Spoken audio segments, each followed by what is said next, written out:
এরপর আমরা এলাম গির্জার ভেতরের দিকে, কিন্তু ভেতরের দিকেও সেই সামনের মতোই সুন্দর দৃশ্য। তো এই দিকটা এগিয়ে এসে দেখছি এখানে ফুল গাছ লাগানো, শুধুই মাত্র ফুল গাছ, কিন্তু সমস্তই চন্দ্রমল্লিকা। আর ফুলগুলো এত সুন্দর করে সাজানো আছে, কী যে ভালো লাগছে। কিন্তু একটা জিনিস ভুল হয়েছে বোধহয়, এই ফুল গাছগুলোর মধ্যে যদি একটা করে লাইট দেওয়া যেত আরও সুন্দর লাগতো। তারপর এগিয়ে আসতে আসতে দেখি এখানে একটা এই যে মা মেরির আর কোলে ছোট্ট যিশুর একটা স্ট্যাচু আছে। এই ঘরটা কিসের জানি না, তবে সাইনবোর্ড দেওয়া আছে পাশে মাউন্ট কার্মেল, অথচ মাউন্ট কার্মেল স্কুলটা কিন্তু এখানে নয়, এর সীমানগরের ওই দিকটা। যাই হোক, দেখলাম এটা হয়তো তার কোনো অফিস ঘরটার হতে পারে। এই একটা রুম দেখলাম, এটা রুম নয়, এটাই সম্ভবত প্রার্থনা গৃহ। তো চলুন দেখি। আমি গির্জার ভেতরটা কখনো ঢুকিনি, এই প্রথম। কিন্তু এত যে ভালো লাগছে কি বলবো আপনাদের। আমি লক্ষ্য করেছি যে এই খ্রিস্টানরা না সত্যি করেই ভীষণ শান্তিপ্রিয় হয়। কেননা আমাদের খ্রিস্টান পাড়াতেও আমি গিয়ে দেখেছি ওদের পাড়াটা কেন জানি না খুব শান্ত। ওই দিকটায় গেলে না আমার মনটা এত সুন্দর আর শান্ত হয়ে যায়।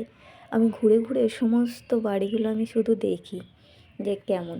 কিছু কিছু বাড়ি আছে অনেকটা জায়গা জুড়ে, অথচ সেখানে বাড়িতে মানে কোনো হই হল্লা নেই, কোনো কিচ্ছু নেই, কোনো রাস্তাতেও না। অথচ বাড়িটা অনেক বড় হলেও দেখুন কত সুন্দর পরিষ্কার পরিচ্ছন্ন করে রেখে দেয়। বিশেষ করে গাছের যত্ন করে ওরা ভীষণভাবে। কেননা এখানেই দেখুন, এই জায়গাটা দেখলেই তো বোঝা যাচ্ছে কত যত্ন করে রেখে দিয়েছে। কিন্তু এর মধ্যে একটা লাইট দিলে সব থেকে বেশি ভালো হতো। এই বাগানটার ভেতরে বড় বড় গাঁদা ফুল আর গোলাপ গাছে লাগানো আছে। খুব সুন্দর ফুল ফুটে আছে, কিন্তু গোলাপটা দেখা যাচ্ছে না। এখানে একটা লাইট থাকলে সব থেকে বেশি ভালো হতো বোধহয়। তারপরে এলাম এই যে এই সাইডটায় এসে দেখি হ্যাঁ, গাছগুলোও এখানেও খুব সুন্দর।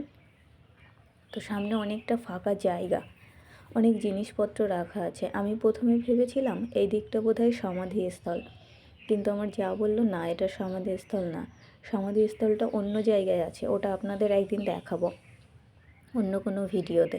কিন্তু এই যে জায়গাটা, এখানে হচ্ছে বোধহয় কোনো বিল্ডিং হবে, সেই জিনিসপত্রই রাখা, কেননা এখানে অনুষ্ঠান হয়। তারপরে বুঝতে পারলাম হ্যাঁ, এই জায়গাটা সেই জন্য একটা অনুষ্ঠানের গৃহ হবে এখানে। জায়গাটা কিন্তু অনেক বড় দেখুন। তারপরে এলাম এই যে বা সাইডে যে সাইডে এলাম, এই সাইডটা লাইট দিয়ে এত সুন্দর করে সাজানো, খুব ভালো লাগছে দেখুন। এই দিকটা হচ্ছে প্রার্থনা গৃহ।